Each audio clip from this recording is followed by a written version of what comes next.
네, 안녕하세요. 별별 한국사 한능검 고급 땀 나오는 큰별쌤 최태성입니다. 역사는 최태성!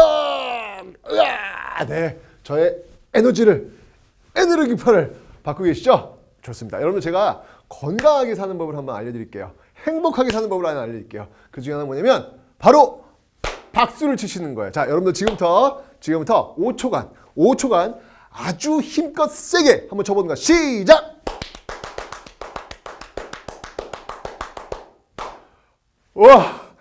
우와, 여러분들 이게 막 열이 지금 쭉 올라와요. 자, 이렇게 여러분 박수 치면요, 신경통, 뭐 생리통, 뭐 변비통, 두뇌 이거 뭐 돌아가는 것까지 만병통치약입니다, 여러분. 진짜로. 항상 여러분들 뭔가 시작할 때요, 이렇게 박수를 한번 5초간 크게, 도서관은 안 되고요. 네, 제가 나오셔가지고 팍 친 다음에 그 다음에 시작해 보십시오. 저 지금 벌써 땀이 나요, 지금요. 네, 땀이 납니다. 이렇게 해서 길을 한번 쭉 끌어올리고 한번 출발해 보는 거야. 자, 제가 지금 여러분들한테 홈쇼핑 만병통치약 박수 보내드렸습니다.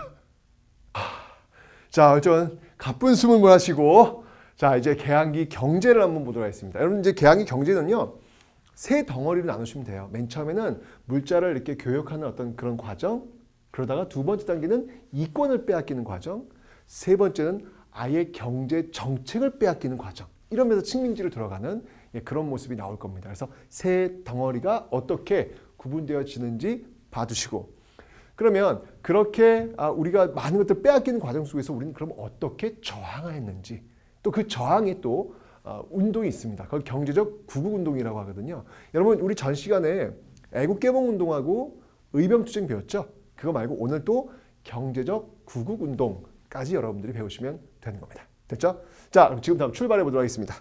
자, 먼저 여러분들 사건들 한번 나열해 보도록 하죠. 자, 먼저 여러분들 우리는 강화도 조약부터 출발해 보도록 하겠습니다. 강화도 조약부터 출발해 보도록 하겠습니다. 자, 문이 열렸단 말이에요. 그래서 온건파와 개화파의 어떤 그런 과정들이 있다. 통미김업을 중심으로 하다가 결국은 이에 대한 반발로서 일어났던 사건이 어떤 사건이었죠, 여러분들? 그것이 바로 임오군란이다 라고 설명드렸습니다. 자, 임오군란. 임오년에 군인들이 란을 일으켰다라는 것, 임오군란이었습니다. 그런데 이제 임오군란을 결국 누가 진압을 해요? 청나라가 진압을 하죠. 청나라가 진압하면 청의 내정 간섭이 강해지니까 이거 말이 안 된다라고 하면서 그걸 물리치자라고 해서 일본을 끌어들여가지고 일으켰던 사건. 그 사건이 바로 갑신정변이 되겠습니다. 갑신정변은 여러분들 어디로부터의 개혁운동이다? 그렇죠. 소수 엘리트층, 즉 위로부터의 개혁운동이다 라고 설명드렸습니다. 자, 그런데 실패로 돌아갔어요. 역시 청나라의 어떤 진압으로 실패로 돌아갔단 말이에요. 그럼 남은 건 뭐예요? 아래로부터의 개혁운동이 있겠네요. 자, 그 아래로부터의 개혁운동 뭐가 있습니까? 바로 동학 농민운동이 있겠죠. 자, 이건 아래 기층 민중들이 중심이 되어가지고 일으켰던 운동. 하지만 이것도 이제 실패로 돌아갑니다. 이번 이제 일본이 개입하면서 결국 실패로 돌아가죠. 자, 이런 동학농민운동이 전개된 과정에서 갑오개혁과 그 뒤를 이어서 을미개혁이 따라오게 됩니다. 그게 바로 갑오을미개혁이라는 것이죠. 자, 하지만 이 갑오을미개혁은요, 고종의 정치적 한수로 와르르르 또 반전이 있었죠. 그 사건이 바로 아관 파천 러시아 공사관으로 삐리리리리 가버렸다라고 설명드렸습니다. 그리고 이제 그 다음에 1897년 돌아와서 선포한 게 바로 대한제국이다. 대한제국이다 라고 설명드렸습니다. 자, 이 대한제국은요, 어쨌건 러시아와 일본의 팽팽한 균형 속에서 유지가 되었다라고 설명을 드렸는데, 그 균형이 깨져요. 무엇 때문에? 바로 러일 전쟁을 계기로 해서 그 균형이 깨져버리죠. 일본이 승리하게 되면서 이제 우리는 급속하게 일본의 영향력으로 빨려 들어가는 그 대표적인 조약이 뭐예요? 그게 바로 을사늑약이더라 라고 설명드렸습니다. 을사늑약으로 우리의 무엇을 뺏깁니까? 외교권을 강탈당하죠. 그리고 나서 이거 반대하는 고종을 또 몰아내죠. 그리고 맺은 조약이 뭐예요? 정미칠조약입니다. 정미칠조약. 이걸 통해서 여러분들 차관 정치, 앞에 을사늑약은 통감 정치, 차관 정치, 그리고 나서 경술 국치. 그렇죠? 이런 모습들로 흘러가더라라고 설명드렸어요. 자, 일단 이러한 긴 흐름을 일단 여러분들이 인지를 하고 계셔야 되는 거예요. 긴 흐름 속에서 이제 어떠한 경제적 침탈들이 있었는지 이걸 하나씩 한번 살펴보도록 하죠. 자, 배웠던 거예요, 여러분들. 복습하는 겁니다. 자, 강화도 조약을 통해서 뭐 해안 측량권이라든지 뭐 해외 취해법권 이런 조항들 들어가고요. 그 부속 조약에 의해서 어떤 것들이 없다? 산무, 무관세, 무항세, 무제한 곡물 유출이라고 제가 설명드렸잖아요. 그죠? 자, 맞습니다. 바로 관세가 없습니다. 여기 관세가 없어요.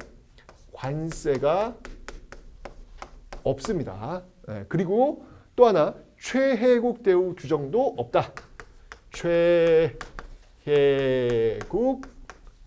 대우 규정도 없다라고 설명드렸습니다. 관세도 없고 최혜국 대우 규정도 없고, 최혜국 대우는 뭐라 그랬죠, 여러분들? 자동 업그레이드 규정이라고 설명드렸습니다. 다른 나라한테 어떤 좋은 조항이 가면 우리나라도 자동적으로 그에 상응하는 조항을 가져오는 것, 이게 바로 최혜국 대우다라고 설명드렸습니다.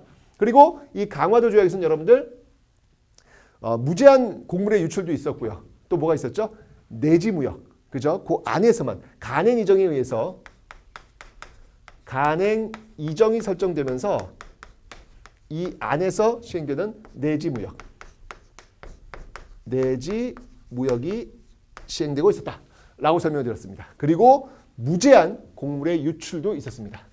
무제한 곡물의 유출.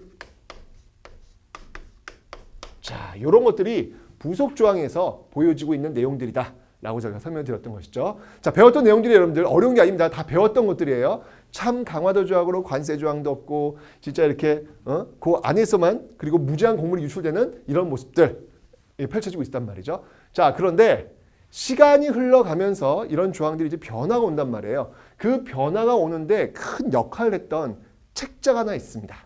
바로 미국과의 조약. 그 조약이 뭐냐면 바로 조미수호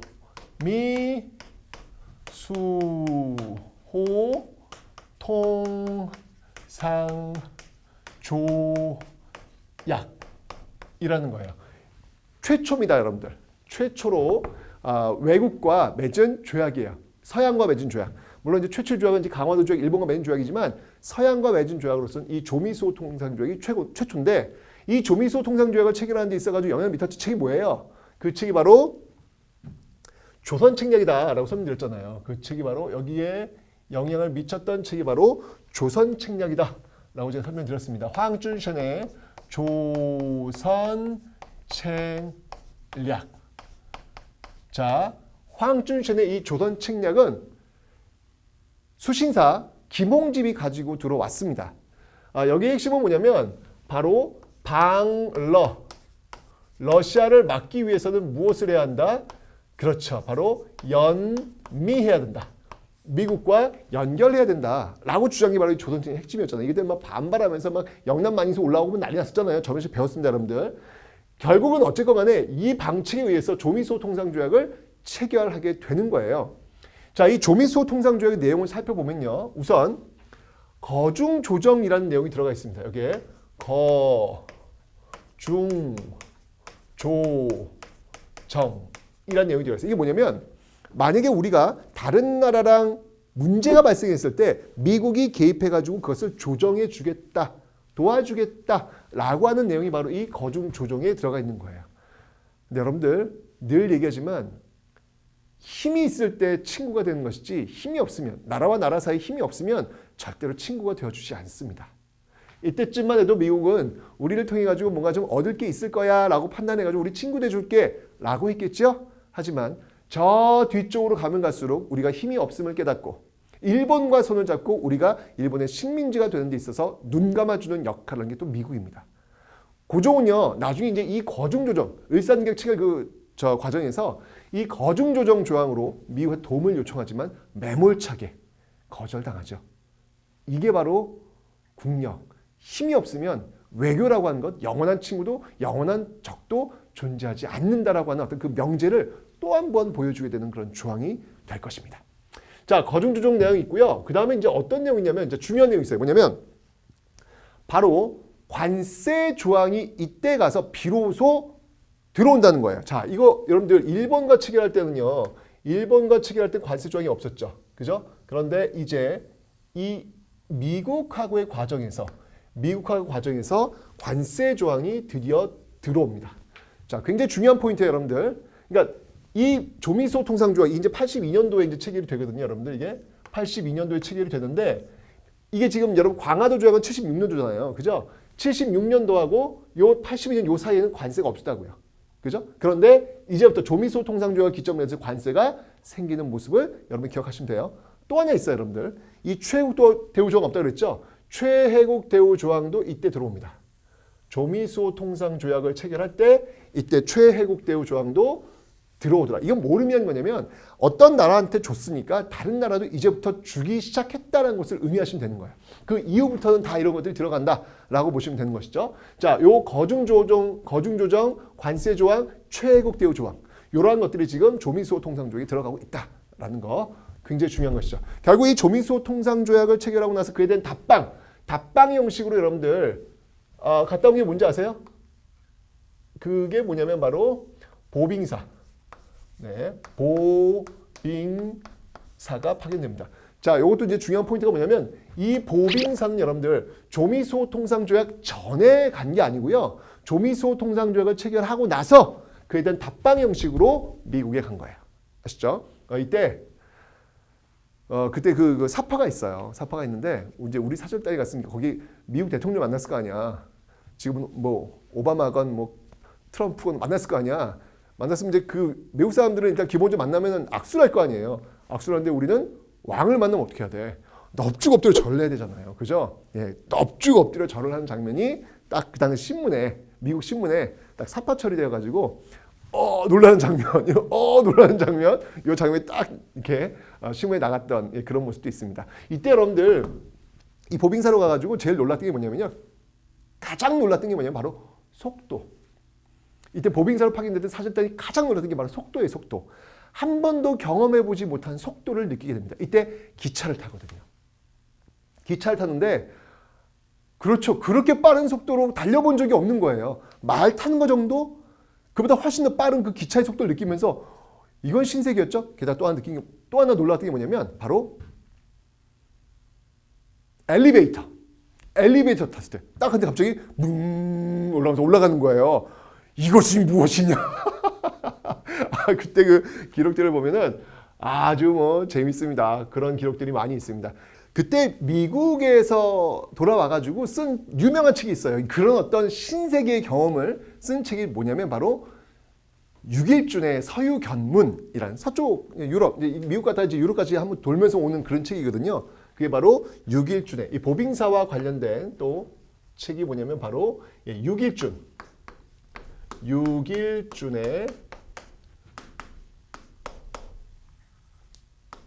서유견문, 육일준의 서유견문이라는 책도 또 있습니다.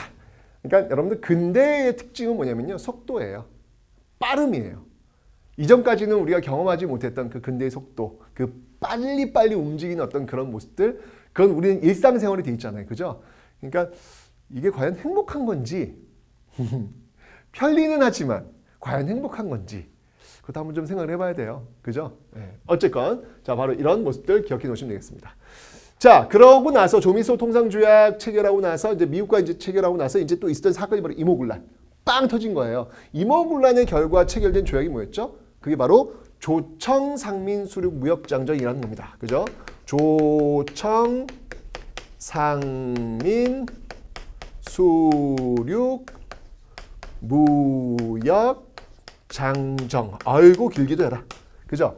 자, 이 조청상민수륙무역장정에서 가장 중요한 포인트는 뭐예요? 내지 무역의 길이 열렸다는 것이죠. 내지 무역, 이거 내가 아까 말을 잘못했구나. 간행 이전이 설정됐잖아요, 여러분들. 그러니까 내지 무역이 허용된 거야, 허용되지 않은 거야? 허용되지 않은 거죠. XGX. X. 그죠? 이 당시 강화도 조약 때는 있는 내지, 그 안쪽으로 들어갈 수가 없었다는 얘기예요. 그런데 조청상민수륙무역장정을 통해 가지고 이제 청나라 상인들이 내지로 들어갈 수 있는 내지 무역의 길이 열리게 되더라. 자, 여기서도 좀 이렇게 가면서요. 내지 무역의 길이 열리게 되더라. 이러면서 이제 일본도 달라고 하겠죠. 우리도 들어갈 거야 라고 이야기를 하겠죠. 자, 그러면서 이제 일본이 또 이 조총산민 수능무역전조 청나라를 체결했고, 일본과 체결했던 게 이제 재물포조약이잖아요. 그죠? 그 재물포조약이 어떤 그 이면조약이라고 할 수 있는 조일수호 조규 속약이라는 게 있습니다. 그 조일수호 조규 속약, 그 조일수호 조규 속약을 체결해가지고 이 간행이증의 어떤 길이 또 확대된 어떤 그런 모습이 있었고, 그 다음에 또 체결한 게 뭐냐면 조일통상 장정이라는 게 있어요. 조일통상 장정. 이제 83년도에 체결되었던 그런 조항인데, 여기서 이제 무제한 곡물의 유출, 이것을 막을 수 있는 조항이 들어갑니다. 여기서 이제 관세도 들어가고요. 이게 이미 관세 길은 열렸기 때문에 일본도 주장하는 거, 우리도 관세 열어줘. 아니, 우리도 이제 관세, 그러니까 여기 미국하고 이제 관세 들어가니까 우리가 이제 일본한테도 요구한 거예요. 너희도 이제 관세해야 돼.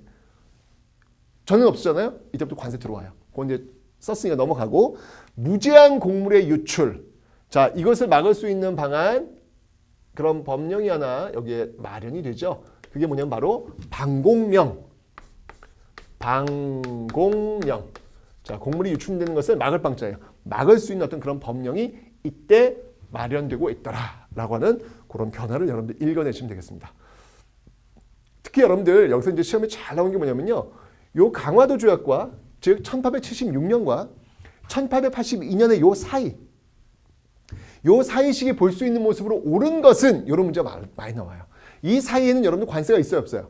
관세 없잖아요. 최애국 대우 있어요, 없어요? 없잖아요. 그죠? 그러니까 이 76년 축하고 이 82년 축하고 요게 굉장히 많이 바뀌는 거예요. 그래서 76년 축과 82년 축을 여러분들이 딱 잡고 계셔야 그 이전과 그 이후의 모습을 비교할 수 있다는 거예요.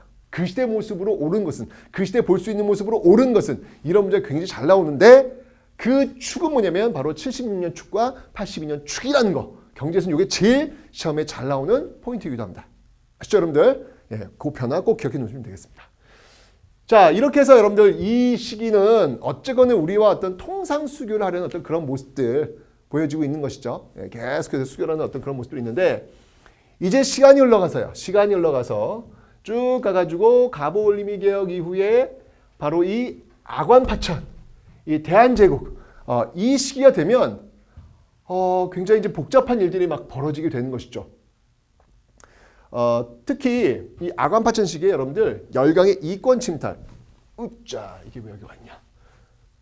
자, 열강의 이권 침탈이 아주 절정에 이르게 될 것입니다. 자, 그래서 쭉 연결돼가지고. 네, 열강의 이권 침탈. 열강의 이권 침탈이 절정에 이르게 됩니다. 언제? 바로 이 아관파천을 계기로 해가지고. 그렇겠죠. 여러분들 황제가 지금 러시아 공자를 갔단 말이에요. 세상에 여러분들 공짜는 존재하지 않아요. 어디 그런 게 있겠어요. 너는 우리와 친구야, 베프야. 그러니까 나 좀 잘 보호해줘. 공짜로? 그런 게 어디 있습니까, 여러분들? 진짜 그 사람과 사람 사이에 어떤 우정 있는 친구가 아닌 이상 나라와 나라 사이 그런 거 존재하지 않거든요. 러시아가 고종 황제를 보호해주면 그에 대한 대가로 뭔가 집을 내줘야 되는 거예요. 당연히 줘야 되겠죠.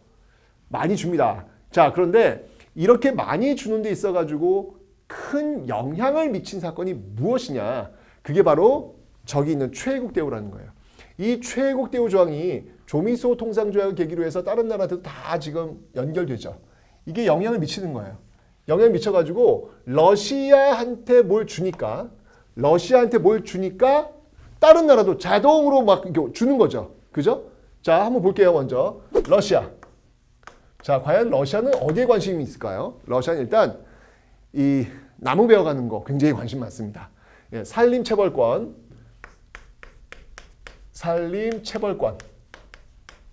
이거 관심 많아요. 체벌 관심 많고요. 그 다음이 전령도 있죠. 전령도. 그 전령도조차를 또 원합니다. 전령도조차를 또 요구합니다. 자, 전령도조차는 제가 이미 독립협회할 때 설명을 드렸던 그런 부분이 되겠습니다. 바로 부산 쪽에 있는 섬, 여기를 석탄 창고로 좀 쓰려고 하죠. 왜냐하면 러시아 쪽에서 배를 타고 쭉 내려왔을 때 그 증기선이니까 그 에너지를 바꿀 수 있는 무언가가 필요했을 거 아니에요. 그래서 전용도를 달라고 합니다. 또 은행을 좀 열었으면 좋겠다라고 하죠. 한러은행을 열 것을 또 주장하는 모습들. 이게 러시아가 지금 다방면에서 걸쳐서 뭔가 달라고 하는 거예요.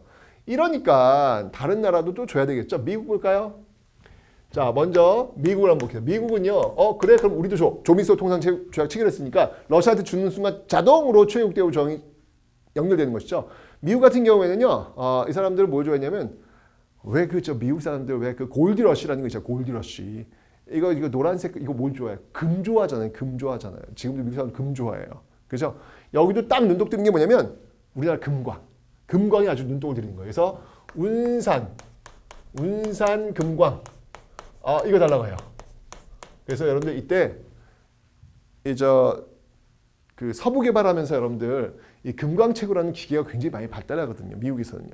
그래서 그 기계를 가지고 온 거야. 가지고 와가지고 딱 들이대면서 금을 두두두두두두두 하면서 그냥 금을 쫙 뽑아내는 거예요. 그걸 지켜본 한국 사람들. 우와! 아니 어떻게 저렇게 기계가 저렇게 좋아? 두두두두 하면서 금을 막 쭉 뽑아내니까 너무 놀란 거예요. 어떻게 해서 사람들이 우와 이렇게 만져보겠죠. 야 이거 신기하다. 그랬을 때 이 미국인들이 Oh my God! No touch! No touch! 이제 그런 거예요. 근데 no touch가 뭔 말인지 아냐고 모르죠. 그래서 no touch 저도 막 소리 지르니까 좋은 사람들 이렇게 보면서 이거 노더지? 얘네들은 이거 노다지라고 하는구만. 해서 막 뭐가 쏟아져 나오는 게 노다지다라고 하는 썰도 있어요, 여러분들. 노터치야, 노터치. 우리 건데 왜 못 만져? 네? 자, 어쨌건 이 운산금광 이런 것도 있었고요. 그 다음에 또 뭐가 있냐면 또 이 철도 뭐가 있었냐면 그때 이 경인선이 있었어요. 경인선 부설권을 가져가요. 그런데 이제 나중에 요거는 일본으로 넘깁니다. 요건 기억해 주시면 되고요. 요거 이제 산림체벌권을 삼림체벌권 이렇게 가져가도 됩니다. 뭐 큰 차이는 없어요. 그 다음이 프랑스 볼게요. 프랑스. 자, 이 프랑스도 역시 마찬가지로 이 광산에 굉장히 관심이 많아요. 그래서 광산 채굴권 이런 것들을 요구하게 되는 거예요. 진짜 정말 여러분들 이권 침탈 너무 심하지 않아요? 막 이것저것 그냥 신났어. 거의 지금 열광들이요. 지금 잔치 벌인 거예요. 지금 이게 웬 떡이냐 해가지고 막 이거 가지고 저거 가지고 지금 야 아간파천 이러면 안 돼. 그러니까 이렇게 지금 정권 하나 지키겠다고 말이죠. 이렇게 막 여기저기 막 너무 속상해. 바로 이런 이권 침탈이 절정에 이르는 그 시기를 여러분들이 기억을 좀 해놓으시면 되겠습니다. 됐죠? 프랑스도 있다. 프랑스도 경의선이 있어요. 경의선. 이거는 이제 경은 뭐냐면 여러분 서울경자예요. 서울에서 인천 가는 거, 서울에서 의주 가는 거. 요것도 역시 마찬가지로 나중에 일본이 또 가져와요. 일본은요 이렇게 낙엽죽기처럼 일본은 오로지 철도에만 관심 있는 거예요. 무서운 애들이지. 나중에 식민지 경영하는 데 있어가지고 철도는 동맥과도 같으니까. 이런 것들 산림, 금관, 광산 이건 나중에 철도를 통해서 가져가면 되는 거잖아요, 여러분들. 그죠? 제일 중요한 건 철도라고 생각해가지고요. 길을 쓰고 철도 부설권을 가져오려는 그런 모습들이 보입니다. 이게 경인선 다 미국이나 프랑스 가져왔잖아요. 가장 중요한 경부선은요, 자기들이 직접 가져와요. 나중에 이제 여러분 문 아파트 가면 다시 한번 설명드리겠습니다. 자, 이런 식으로 이제 이권 침탈 절정에 이르는 그런 모습들이 있더라라는 거 여러분들 기억하시면 되겠습니다. 어떡하니 이거?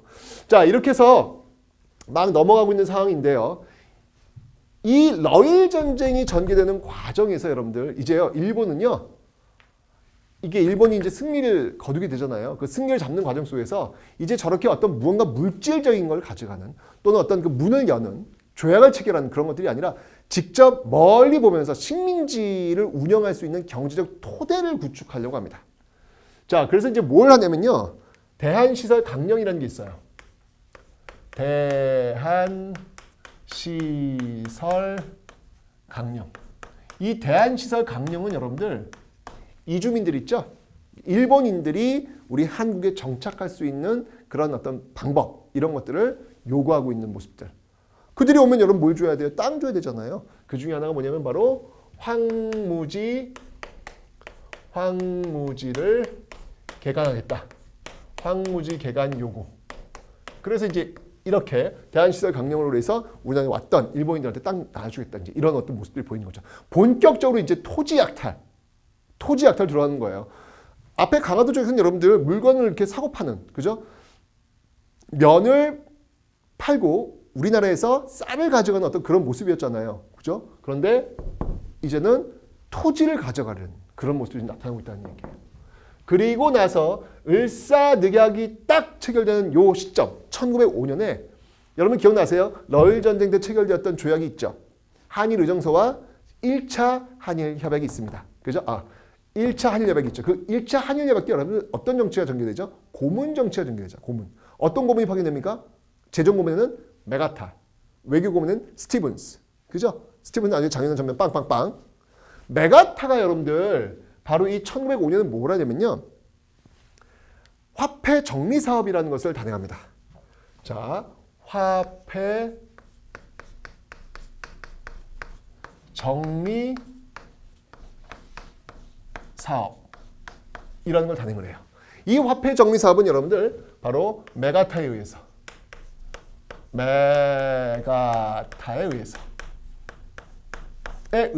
화폐 정리 사업이 이루어지고 있어요. 자, 이 화폐 정리 사업은 여러분들 이 메가타의 화폐 정리 사업은 어떤 거냐면요.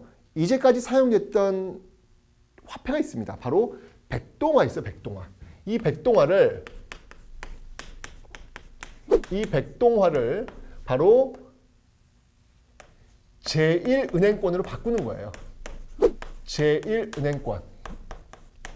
그러니까 일본식 화폐로 바꾸는 그런 모습이 있다는 얘기죠. 문제는 뭐냐면 백동화, 우리 전통적인 어떤 그런 화폐인데요. 그 백동화를 제1은행권을 바꿀 때 등가 교환을 안 해준다는 거예요. 무슨 말이냐면 자, 백동화 가치가 10,000원이야. 예를 들면 그럼 10,000원을 가져가면 제1은행권 10,000원을 바꿔줘야 될 거 아니에요. 그죠? 그런데 딱 보고 나서 이 화폐 이상한데 백동화 이거 위조 같은데 이거는 그냥 5,000원어치. 또 어떤 거는 이거는 완전 위조야. 이건 쓰레기. 내가 갖고 있는 돈이 순식간에 날아가 버리는 거예요. 이게 바로 이 화폐 정리 사업. 그러면 여러분들 누가 가장 많은 피해를 볼까요? 백동화를 많이 갖고 있는 사람들이 피해를 볼 수 있겠죠. 당시에 어떤 사람들이었냐면 은행 자본들, 상인 자본들.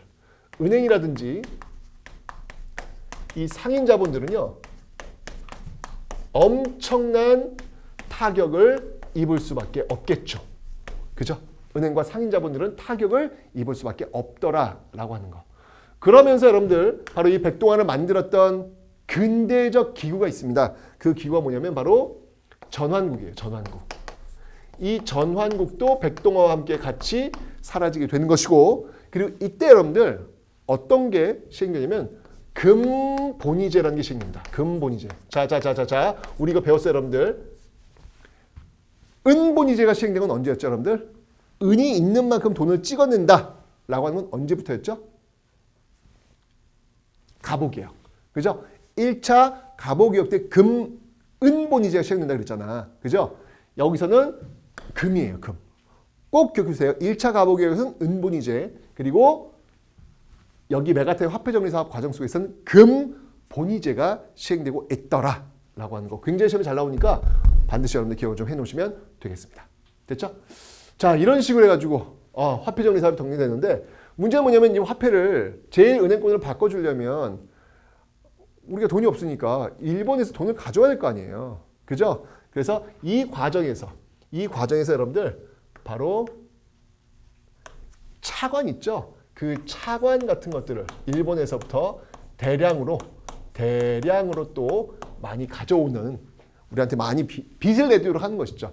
그래서 이 화폐 정리 사업을 단행하고 있더라라는 거 기억 좀 해놓으시면 되겠습니다. 됐죠? 자, 어때요, 여러분들? 제가 다시 한번 설명드렸지만 분명히 강화도 조약을 통해서 물건을 사고 파는 어떤 그런 정도였는데, 시간이 흘러가면서 아관 파천을 기점으로 해서 이제는 국가의 이권을 탈취해가는 이런 모습들, 더 시간이 지나서는요, 일본의 영향으로 빨려 들어가면서 토지 약탈과 식민지 경제 정책의 토대를 구축하는 예, 이러한 모습들이 지금 나타나고 있더라라고 하는 것을 여러분들이 좀 기억을 해놓으시면 되겠습니다. 됐죠? 하나 더 본다면 여러분들 다시 한번 가볼게요. 그 막판에 여러분들 동양척식 주식회사라는 게 있어요. 동양척식 주식회사. 그러니까 1908년이거든요. 요 시점에 여러분들 또 하나 이제 본다면 바로 동양척식 주식회사라는 것도 만듭니다. 동양척식 주식회사. 자, 이 동양척식 주식회사도 만들어가지고요. 1908년인데요. 우리나라의 토지 약탈 이런 것들 아주 본격적으로 식민지 토대의 구축을 만들기 위한 이런 모습들도 나타나고 있더라라는 거 이렇게 세 덩어리로 나눠서 보시면 되겠습니다. 자, 그러면 바로 이런 일제의 이런 이권 침탈 또는 어떤 식민지 경제 정책 토대의 어떤 이런 과정 속에서 우리는 그러면 어떻게 저항하였냐는 거예요. 그냥 앉아서 그냥 야 가져가세요. 네네 이것도 저것도 가져가시고 이러진 않았다는 얘기죠. 끝까지 저항하는 어떤 모습들이 있었는데 자 어떤 것들이 있는지 볼게요. 자 일단 여러분들 여기 지금 이 상황을 보면은 어떤 그림이 그려진지 잘 보세요. 자 관세가 지금 없는 상황이야. 그러면 일단 물건을 만들어서 특히 이 면 제품을 만드는 사람들은 완전 몰락하겠군 이라는 느낌 오시죠? 네, 이 간의 수공업자들 있잖아요. 이 간의 수공업자들 이런 과정 속에서 간의 수공업자들은 완전히 몰락할 수밖에 없는 그런 상황들 벌어지고 있을 겁니다. 그리고 이런 과정 속에서 여러분 내지무역이 허용이 안 되니까 여기서 또 어떤 일들이 벌어지냐면 일단은 그러면 간행 이전이 설정됐으니까 물건을 갖고 내지로 못 들어가잖아요. 그러면 물건을 갖고 내지로 물건을 이제 중개해 주는 사람들 있죠. 그런 사람들은 돈을 좀 벌겠죠. 요 기간 동안에. 그죠? 그들이 누구냐면 바로 보부상, 전통상인들 있죠. 전통상인들, 보부상이라든지 객주, 여각 이런 사람들은 돈을 좀 버는 거예요. 그러니까 간의 수공업자들은 면제품이 밀고 들어오면서 완전히 몰락할 수 있는 상황이고 전통상인들은 내지목이 열리지 않았기 때문에 그거 갖고 좀 돈을 벌 수 있는 그런 상황이라는 얘기예요. 그런데 자 여기 이제 76년 축이었어요. 76년 축이 어떤 상황인지 이해되시죠? 이제 82년 축이 되면서 얘기가 달라진다는 얘기예요. 이제는 내지무역 길이 열리면서 이제 직접 청나라 일본 상인들이 쭉 들어와가지고 직접 물건을 팔게 된다는 얘기죠. 그러면 일단 이 전통상인들은 어떻게 될까? 몰락할 수밖에 없는 거예요. 그죠? 내지무역 길이 열리면서 몰락할 수밖에 없는 것이고 그런 상인들이 안 되겠다. 여기 좀 맞서서 우리 자본을 모아가지고 이들에 좀 대응을 해야 되겠다라고 해서 만든 회사가 있어요. 그 회사가 뭐냐면 바로 상회사라는 것입니다. 바로 상회사. 상회사라는 걸 조직을 합니다. 이 상회사는 뭐냐면 일종의 주식회사예요. 일종의 주식회사가 되겠습니다. 자, 어떤 회사가 있냐면요. 바로 대동상회.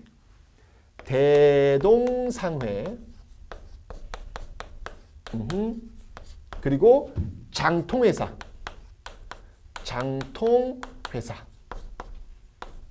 이 모두 83년도에 이렇게 이제 이런 회사들이 세워지는 것이죠. 그러니까 여러분의 전통상인들 있잖아요. 객주들 있잖아. 그런 사람들이 지금 내지무역이 열리니까 당황한 거죠. 중개무역 해야 되는데 그들이 갖고 그냥 물건 휙 내 옆을 지나가 버리니까 이걸 막기 위해서는 우리도 뭔가 좀 자본을 모아가지고 저들 대항해야 되겠다라고 해서 만든 게 일종의 주식회사. 돈을 모은 거예요. 이런 객주들끼리 자본을 모아가지고 이런 주식회사 만들어서 어떤 대응을 하려는 이런 모습들이 지금 나타나고 있더라라고 하는 거. 상회사 일단 여러분 기억을 좀 해놓으시면 되고요.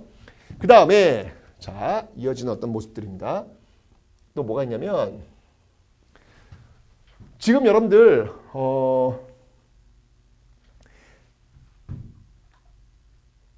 무제한 곡물 유출을 막을 수 있는 이 방공령이라고 하는 게 제정되었어요. 지금 그죠? 그런데 이게 실제로 시행되는 시점이 언제냐면 바로 89년도 90년도 89년도 90년도에 방공령이 실제로 시행이 됩니다. 방공령의 시행. 방공령의 시행이에요. 시행. 자, 이런 것들이 바로 이제 요 시점에서 1889년도하고 90년도, 1889년도하고 90년도에 아주 본격적으로 있었던 사건이 되는데요. 이 방공령은 뭐냐면 일단 이 방공령 말 그대로 자기 어떤 마을에서 곡물이 유출되지 못하도록 하는 거예요. 바로 이 방공령 규정이 이제 본격적으로 맥히는 거죠. 활용되는 거예요. 이게 이때는 여러분 조엘 통상 장정에서 방공령이라고 하는 규정을 만든 거고 그 규정을 활용한 게 이제 이때 나오는 거예요. 바로 지방관에 의해서 지방관이 시행을 한 겁니다. 자, 특히 대표적인 곳이 어디였냐면 함경도와 황해도에서 이렇게 방공령을 시행하고 있더라. 그 결과는 어땠을까요, 여러분들? 이게 근데 여러분들 이 방공령 규정이 어떻게 있냐면 이 방공령 규정을 시행하기 한 달 전에 통보를 해야 돼요, 일본에. 왜냐면 일본 상인들 피해를 보니까 통보를 해야 된다고요. 했어요. 했는데 그들이 한 달 전에 통보 안 했다라고 하는 거예요. 우리 한 달 전에 이거 통보 못 받았어. 그러니까 이거는 말이 안 되는 거야. 라고 하면서 너희들 우리 손해배상 물어내. 라고 하는 거죠. 결국 이 방공령은 실패로 돌아가고 오히려 배상금만 지불하는. 헐, 이게 뭐야. 오히려 배상금만 지불하는 그런 어떤 모습들도 있더라. 참 가슴 안타까운 어떤 그런 순간이 되겠습니다. 자, 이게 이제 방공령이었고요. 기억해 놓으시면 되고요. 그러니까 참 이게 아직 우리가 경제적인 어떤 그런 정책들을 지금 원활히 쓰지 못하면서 나타나고 있는 모습이 아닐까라는 생각이 듭니다. 그리고 이제 갑오을미격. 자, 이 갑오을미격 여러분 기억나시죠? 아까 이제 은본이 설명드렸고 갑오 1차 개혁 때 여러분들 뭐 도량형의 통일 또는 뭐 은본이제의 시행 또 하나 있었어요. 여러분 뭐가 있었죠? 바로 조세의 급납화. 세금을 여러분 뭘로 내는 거예요? 돈으로 내도록 하는 거예요. 이게 조세 급납화예요. 자, 조세 급납화가 되면서 여러분들 어떤 일이 생기냐면 세금을 돈으로 내야 돼. 그럼 그 세금을 돈으로 바꿔야 될 거 아니에요. 돈으로 바꿔 물건 돈으로 바꿔야 될 거 아니에요. 그죠? 이러면서 여러분들 근대적인 은행들이 이때 설립이 돼요. 은행들이 이때부터 설립이 되고 있더라. 이런 것들은 이제 바로 갑오 개혁의 어떤 영향. 이건 어떤 대립점이라기보다는 그 영향에 의해서 나왔다라고 볼 수 있겠죠. 그 최초의 은행이 어떤 은행이냐면 조선은행이에요. 조선은행 1896년도에 조선은행이 생기고요. 그 다음 두 번째 또 생긴 은행이 어디냐면은 한성은행이에요. 한성은행. 이게 이제 97년도 이게 세워지는데 여러분 이 한성은행의 어떤 역사가 지금까지 연결되고 있죠. 이 한성은행이 지금 어떤 은행의 역사일까? 지금의 신한은행. 원래 그 전에 이제 조흥은행이 있었거든요. 조흥은행을 합병을 하면서 신한은행. 그러니까 이 한성은행의 역사가 지금까지 쭉 연결되고 있는 거예요. 이게 갑오개혁 이후에 이제 97년 같은 경우 특히 이제 광무개혁과 연결되잖아요. 그죠? 광무개혁 어떤 근대적인 어떤 그 일환으로서 은행들이 만들어졌고 그게 지금의 신한은행과 연결되어 있다라는 거. 신한은행 어떤 계좌 있으신가요? 네. 가끔 이제 은행 가시면 신한은행 딱 둘러보시면서 여기가 이 갑오개혁 때, 광무개혁 때 연결된 어떤 그런 곳이군. 광무개혁 아세요? 라고 한번 그 텔러에 앉아 계신 분한테 한번 여쭤보시면 쌀쌀맞은 답을 들으실 겁니다. 그 다음에 또 어떤 은행이냐면 대한천일은행이라고 있어요. 천일은행. 이 천일은행은 99년도. 다 이제 그 광무개혁 때 일환 속에 나온 건데 천일은행은 여러분 지금 어떤 은행과 연결되는지 아세요? 천일은행은 지금의 우리은행. 우리은행과 연결됩니다. 그러니까 상업은행과 연결해가지고 지금 우리은행과 연결되는데 요즘 사실은 이게 천일은행이 먼저냐 이게 조선은행 이제 문을 닫았기 때문에 이게 연결이 안 돼요. 그러니까 실제로 지금 남아있는 은행들 중에서 최초가 뭐냐? 라고 하는데 다 기네스북에는 한성은행으로 나와 있어요. 우리나라 기네스북 한성은행인데 요즘 그 천일은행, 우리은행 쪽에서 아니다. 미국 쪽에 우리가 더 먼저 있었다. 뭐 이렇게 하면서 지금 또 둘이서 지금 막 서로 박 터지게 지금 막 우리가 먼저다 논쟁을 지금 벌이고 있는 중입니다. 우리은행일까요? 신한은행일까요? 여러분들 어디가 먼저 생각하십니까? 어떤 재미있습니다. 어쨌건 그런 어떤 역사라고 하는 게 이렇게 지금의 어떤 우리들의 어떤 모습들과 이렇게 연결되고 있는 거예요. 이게 진짜 이 역사가 먼 역사는 아니네요. 어쨌건 우리가 지금 사용하고 있는 그 은행의 어떤 출발점이라고 하는 게 바로 이 갑오개혁과 대한제국이라고 하는 그 배경 속에서 나오게 되더라. 나름대로 어떤 근대로 가기 위한 자본을 모으기 위한 그런 일환에서 출발하고 있더라 라고 하는 것도 하나 상식으로 알고 계시면 재밌겠죠? 네, 아는 체 하세요. 자, 이제 아관파천, 제가 얘기했지만 이권 침탈이 절정에 이르게 되는 시기다라고 설명드렸죠. 자, 이 시기 심각합니다. 이 시기 심각합니다. 이거를 지금 어떻게든지 해결을 해야 돼요. 자, 해결하기 위한 그 방법 뭐가 있었냐면요. 이권 침탈 절정에 이르니까 이거 어떻게 해야 돼? 이권을 막아야 될 거 아니야, 그죠? 그래서 이권 수호 운동 이때부터 전개합니다. 이권 수호 운동 전개하고요. 동시에 여러분들 상권 수호 운동도 전개합니다. 상권 수호 운동도 전개합니다. 자, 왜 하는지 제가 설명을 드릴게요. 먼저 이권 수호 운동입니다. 이권 수호 운동은 지금 이권 막 뺏기고 있잖아. 그죠? 이런 이권 수호 운동을 주체적으로 이끌었던 단체가 어디예요? 배웠어. 우리 이미 배웠어. 바로 독립협회라고 했죠. 독립협회. 그죠? 이 독립협회가 주도하면서 바로 이권을 지켜내는 어떤 그런 모습. 대표적인 게 뭐예요? 대표적인 게 바로 뭐 한러은행 폐쇄, 한러은행의 폐쇄라든지, 그죠? 러시아의 전영도조차를 막아낸다든지, 이런 모습 보인다고 그랬잖아요. 그래서 여러분 그 시민의 힘이 얼마나 대단한지를 여러분들 독립협회 때, 만민공동회 때, 이게 다 지금 만민공동회에서 나오는 거 아니에요? 지금 독립협회 이 만민공동회에서 나오는 거 아닙니까? 이게 지금, 그죠? 이런 어떤 모습들이 있다. 대단하다라고 설명드렸잖아요. 이 마지막 기회를 놓치지 말자라고 제가 설명드렸습니다, 여러분들. 이것뿐만 아니라 여러분들 상권수호 운동이라는 걸 전개해요. 상권수호 운동. 이 상권수호 운동은 뭐냐면 바로 말 그대로 상권 수호하는 거예요. 자, 이제 이쯤 되면 여러분들 생각을 해보시죠. 왜 상권수호 운동을 전개했을까? 이 상권수호 운동을 전개한 사람들이 누구냐면요. 대표적인 단체가 한국중앙총상회.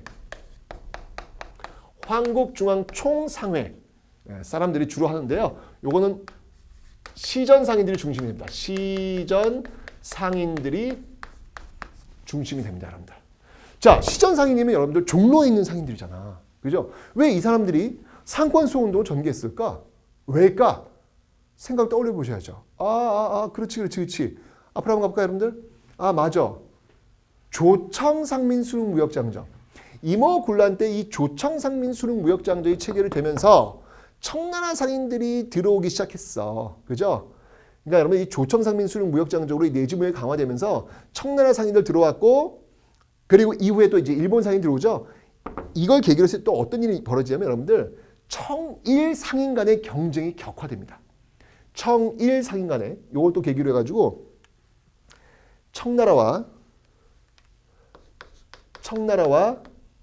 이후에 일본 상인 간에 그 대립이 격화돼요. 사실은 이런 청일 상인 간의 어떤 경제를 놓고 경쟁하는 이 모습들이 모순이 쌓이면서 결국 나중에 1894년에 청일 전쟁이 벌어지는 또 경제적인 어떤 그런 배경도 되는 거예요.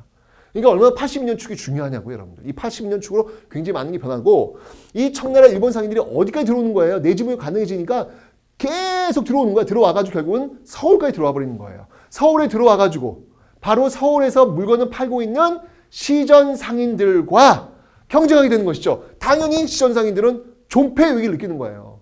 이 청나라 상인들, 일본 상인이 막 들어오니까 존폐의 위기를 느낄 수밖에 없는 것이죠. 이러면서 바로 이렇게 시전 상인 중심된 한국중앙총상회를 주도하고 있는 거예요. 근데 사실은 이 한국중앙총상회와 이 독립협회는 따로 있는 단체가 아니에요. 같이 연결되어 있어요. 이 만민공동회 또는 독립협회를 이끄는 역할을 하는 사람들, 주요 인물들이 시전상인들이 들어가 있습니다. 그러니까 같이 연결되어 있는 거예요. 자, 이뿐만 아니라 여러분들 직접적인 저항의 모습으로서 철시투쟁. 철시는 뭐예요? 철수하는 거예요. 시장 철시. 철수해버리는 것이죠. 문을 딱 닫아버리는 거예요. 자, 이와 같은 저항을 통해서 상권수호 운동을 전개하고 있더라라고 하는 거. 이게 바로 이제 아관파천 대한제국 시기의 모습들이 되겠습니다. 됐죠? 자, 또 이렇게 이제 지나가서 이렇게 연결고리 되겠죠. 계속 이어지는 거, 순서대로 이어지는 거예요. 자, 그 다음에 단계는 뭐냐면 이제 러일 전쟁 단계예요. 이제 이쯤 되면 여러분들 일본은 토지 약탈이라고 하는데 굉장히 관심이 많다. 라고 설명드렸잖아요. 그 토지 약탈을 하기 위해서 지금 황무지 개간을 지금 하자고 했는데 이거 반대하는 것이죠. 황무지 개간 반대운동. 황무지 개간 반대운동. 이걸 주도했던 단체가 어디가 있나요, 여러분들? 배웠어, 우리. 바로 애국개몽 운동단체도 배웠죠? 어떤 단체예요? 바로 보안회. 네, 보안회가 있고요. 그리고 농광회사도 있습니다. 농광회사도 역시 이 황무지 개간을 반대하는 그런 모습들. 결국 이런 단체들의 노력에 의해서 황무지 개간 반대는 성공을 하는 그런 어떤 모습들도 여러분들 기억해 놓으시면 되겠습니다. 됐죠? 자, 이렇게 해서 정말 저항을 하고는 있는데 쉽진 않아요. 뭐 계속해서 밀고 들어오니까, 그죠? 그래서 결국 이제 맨 마지막에 있었던 경제구국운동 대표적인 거 연결 한번 해보면요. 여러분 이 차관이 굉장히 많이 지금 들어오고 있는 상황이잖아요. 그죠? 이 차관이 굉장히 많이 들어오고 있는 상황. 우리가 지금 빚을 많이 지는 상황이 되는 거예요, 지금. 빚을 많이 지는 상황. 그죠? 그래서 여기에 맞서가지고 우리가 그럼 우리의 빚을 한번 갚아보자 라고 하는 국채보상운동. 네, 국채보상운동을 전개하게 됩니다. 바로 이런 차관이 많이 들어온 거에 대한 어떤 저항. 그런 어떤 모습들이 되겠죠. 아까 황무지 개간 반대운동은 황무지 개간 요구의 어떤 반대와 연결하시면 되는 것이고요. 이렇게. 자, 이 국채보상운동 한번 볼게요. 이 국채보상운동은요, 말 그대로 나랏빚을 갚자는 거예요. 나랏빚. 그 당시 나랏빚이 얼마였냐면 나랏빚이 1,300만 원 돈. 이거 갚자는 거예요. 여러분 나랏빚 1,300만 원은요. 당시 국가 예산의 2년치라고 보시면 돼요. 꽤 많은 빚이 되겠죠. 뭐 물론 지금도 우리나라 빚 많습니다, 여러분들. 근데 빚이라고 하는 게 또 나라 망하는 어떤 그런 지름길은 또 아니에요, 여러분들. 그런 빚을 또 가지고 또 높은 생산성을 올릴 수도 있는 거기 때문에. 근데 이 당시만 해도 이제 빚이라고 하면은 나라 망하는 어떤 징조. 게다가 이제 일본이 이런 식으로 빚을 지게 하니까 뭔가 이제 심각하게 이제 위기를 느낀 것이죠. 그래서 이런 나랏빚을 갚자라고 하는 데 있어가지고 열심히 그 앞장섰던 인물이 있어요. 그 인물이 누구냐면 바로 서상돈이라는 인물입니다. 서상돈이라는 인물이고요. 어디서 이제 중심 내면 대구예요, 대구. 자, 여러분 이거 꼭 기억하셔야 돼요. 뭐냐면 일제강점기 가면 여러분들 물산장려운동이라고 국산품 애용운동이 있어요. 1920년대 하는 건데 그 물산장려운동이 처음 출발한 곳은 어디냐면 평양이에요. 여러분 이 국채보상운동 이게 1907년도에 나오는 건데 이거는 대구입니다, 여러분들. 대구에 가시면 여러분들 국채보상운동 그 기념 공원도 있어요. 대구에 대구에서 출발했던 그런 운동이다라고 하는 것을 여러분들 꼭 좀 기억을 해 놓으시면 되겠습니다. 됐죠? 그리고 이제 이 당시에 여러분들 많은 언론들이 굉장히 도움을 줘요. 예를 들면은 대한매일신보. 당시 가장 많은 구독자가 있었다는 이 대한매일신보에서 굉장히 호응을 많이 해주는 이런 홍보를 많이 해주는 것이죠. 그런 모습들도 많이 있더라라는 거. 국채보상운동 기억해 놓으시면 되겠습니다. 자, 이렇게 여러분들 일제강점기로 넘어가기 직전에 우리가 경제구국운동을 배웠는데 여기서 중요한 내용들 뭐가 있는지 한번 살펴보도록 하죠. 앞에서부터 한번 쭉 보도록 하겠습니다. 자, 경제적 파트에서 여러분들 제일 중요한 건 뭐냐면요. 관세를 좀 받으셔야 돼요. 관세가 있느냐 없느냐. 여기 지금 관세 없어요. 그죠? 관세 없습니다. 근데 여기는 관세가 이제 등장하는 모습들. 요거 받으시면 되고요. 그 다음이 내지무역. 내지무역이 여기는 허용이 안 됐는데 이제부터 조청상민수능 무역장정을 계기로 해서 내지무역이 열린다고 하는 사실. 요거 중요하죠, 여러분들. 요거 기억을 좀 해놓으셔야 되겠습니다. 됐죠? 여기서는 제일 중요한 모습이 되겠고요. 그 다음에 이제 방공령 같은 건 한번 보시면 되고요. 그 다음에 이제 은행 설립도 그냥 한번 읽어보시면 되고요. 그리고 아관파천 때 이권 침탈이 절정에 이르고 있잖아요. 그죠? 이런 것들을 지금 이권소운동을 전개했던 단체가 바로 이 독립협회라는 거. 만민공동을 통해 가지고 이런 것들을 막아내고 있다는 거. 또 상권소운동, 바로 이 한국중앙총상회. 시전상인들이 중심이 되어가지고 이 상권소운동을 또 전개하고 있다는 사실 기억해 놓으시면 되고요. 황무지개간 반대운동. 요거는 이제 여러분들 애국개몽운동하고 맞물려가지고 시험에 잘 나와요. 그래서 보안회, 황무지개간 반대를 했던 보완회 기억해 놓으시면 되겠습니다. 화폐 정리 사업으로 굉장히 큰 타격을 입게 된다는 것, 그리고 이때부터 금본위제, 금본위제가 시행된다는 것, 갑오개혁 때 은본위제와 꼭 구분을 해 놓으시라라고 설명드렸고요. 국채보상운동, 특히 이제 여러분들 대구에서 출발한다는 사실, 요거 여러분들 꼭 좀 기억을 해 놓으시면 되겠습니다. 국채보상운동은 워낙 중요한 내용이기 때문에 봐두시면 되겠습니다. 됐죠? 자, 이렇게 해서 여러분들 이제 경제적 파트까지 이제 한번 살펴봤습니다. 참 어려운 상황이었어요. 그죠? 중심이 돼줘야 될 그 조선정부 그리고 대한제국정부가 자꾸 외세에 의존하면서 이 사태를 더욱더 키워가는 어떤 그런 모습들을 지금 여러분들은 확인하셨습니다. 하지만 그 가운데에서도 애국개봉운동, 의병투쟁, 그리고 이러한 경제적 구국운동, 어떤 모든 방법을 동원해가지고 한번 막아보려는 어떤 그런 자세가 분명히 같은 축을 통해서 움직이고 있었다는 사실. 우리가 그저 그 고종정부의 어떤 외세 의존적인 모습으로 빨려 들어간 어떤 모습만 있었던 것이 아니라 바로 그때 나라를 걱정했던 많은 사람들, 그게 누굽니까? 민이잖아요. 정말 그 국제보상운동 때 그 나라비 값자고 진짜 담배도 끊고요. 그리고 뭐 비녀 이게 뽑아가지고 그 나라비 값자고 했던 사람들이 너무너무 많이 있었거든요. 항상 나라가 어려울 때는 그 민이 그 나라를 지키겠다고 나섰던 그런 어떤 모습들이 분명히 존재하고 있다는 사실을 여러분들이 기억하시면 되겠습니다. 자, 다음 시간 여러분들 바로 이 개항기 마지막 문화 파트 살펴보도록 하겠습니다.